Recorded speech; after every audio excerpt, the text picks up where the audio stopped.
Hello बच्चों, हमें यहाँ पे एक क्वेश्चन दिया गया है। चलो इस क्वेश्चन को हम एक बार पढ़ लेते हैं। So the question says in the case of constant alpha and beta of A transistor. तो अगर एक ट्रांजिस्टर का अल्फा और बीटा कांस्टेंट हो तो उनके बीच में जो रिलेशन है वो हमें फाइंड आउट करना है, वो क्या है।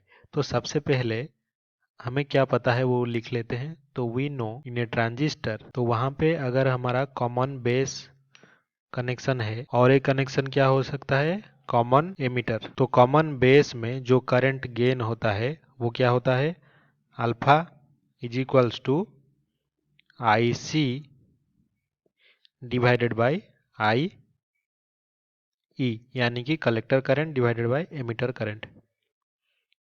और बिल्कुल इसी तरह से जब हमारा कॉमन एमिटर कनेक्शन होता है तब हमारा current gain beta is equals to क्या होता है, आई सी बाई आई बी, यानी कि collector current divided by base current. तो हमें ये पता है कि दोनों के बीच में जो रिलेशनशिप होता है वो क्या होता है। तो relationship between alpha and beta हमारा पता है हमें, beta is equals to alpha divided by 1 minus alpha.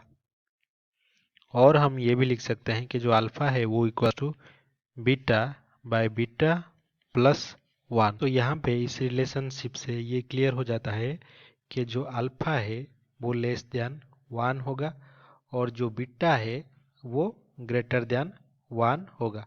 तो यहाँ पे हमारे पास जो ऑप्शन है, ऑप्शन डी, ये इसका राइट आंसर होगा।